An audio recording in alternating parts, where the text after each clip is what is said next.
بسم اللہ الرحمن الرحیم۔ مولانا فضل الرحمان نے بالآخر مارچ پلس دھرنے کا اعلان کر دیا ہے۔ مولانا فضل الرحمان کیا چاہتے ہیں، کیوں چاہتے ہیں اور کیسے چاہتے ہیں؟ کیا مولانا فضل الرحمان ایک کامیاب دھرنا دے سکتے ہیں؟ یہ سوالات انتہائی اہمیت کے حامل ہیں۔ ان کے تجزیے سے قبل عمران خان کے متعلق ایک دلچسپ سوال یہ ہے کہ ڈی چوک پر دھرنے کے دوران عمران خان نے کہا تھا کہ نواز شریف بہت بے غیرت ہے، اگر اس کی جگہ میں ہوتا اور مجھ سے اتنے لوگ استعفے کا مطالبہ کرتے تو میں استعفیٰ دے دیتا۔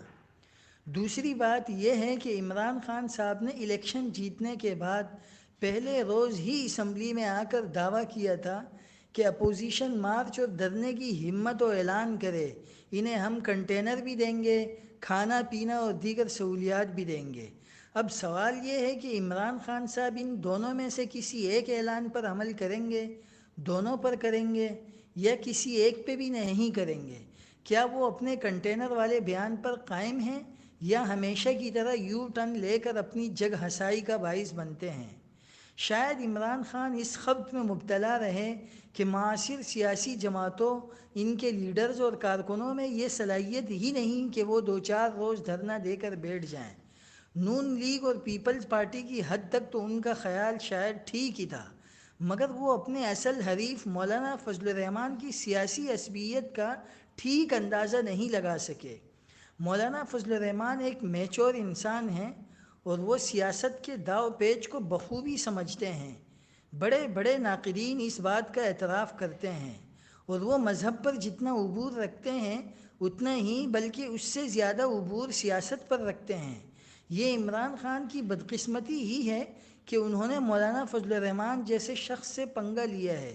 عمران خان کو اس حقیقت کا ادراک ہونا چاہیے کہ ان کا مقابلہ کسی للو پنجو سے نہیں بلکہ ایک ایسے مولانا صاحب سے ہے جو اپنے مخالفین کو دھول چھٹوائے بغیر نہیں چھوڑتے۔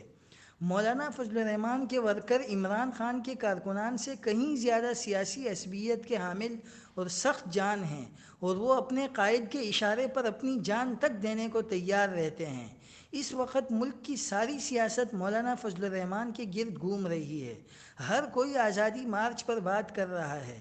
بظاہر مولانا فضل الرحمان، پاکستان مسلم لیگ نواز اور پیپلز پارٹی اس نتیجے پر پہنچ چکے ہیں کہ حکومت کو گھر بھجوانا ہے۔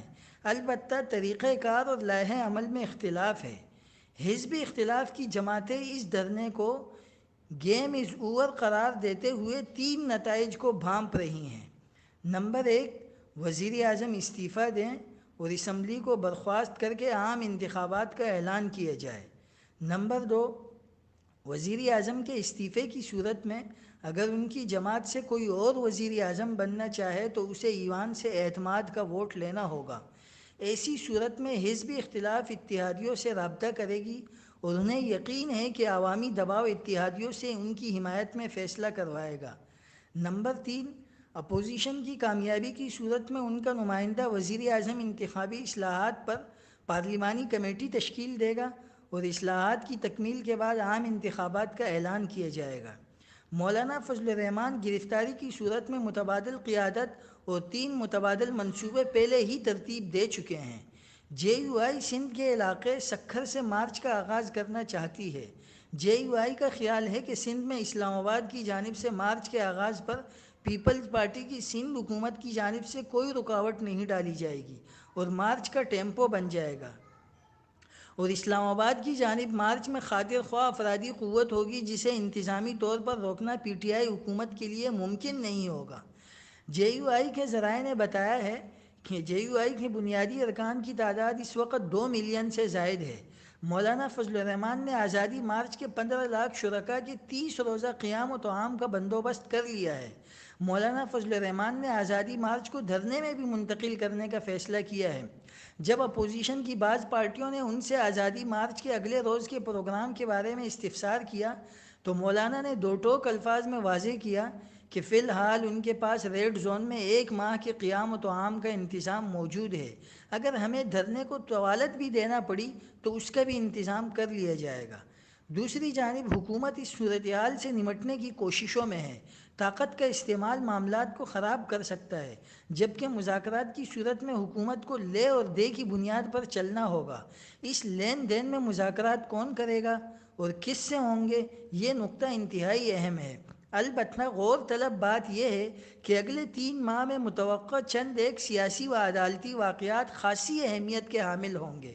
نواز شریف کی جانب سے اپیل پر 3 ماہ کا وقت مانگا جانا، آصف زرداری کی جانب سے ضمانت کی درخواست کا دائر نہ کرنا اور حکومتی اتحادی سردار اختر مینگل کا حکومت کو آخری 3 ماہ کی ڈیڈ لائن دینا کئی اہم اشارے دیتے ہیں۔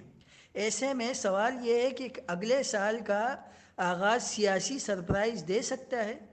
اس پر ہمیں غور و فکر کرنا ہے۔ دوستو، یہ تھی ہماری آج کی ویڈیو۔ آزادی مارچ، دھرنے اور ملکی حالات پر تازہ ترین تجزیوں سے باخبر رہنے کے لیے ہمارا چینل سبسکرائب ضرور کیجیے گا۔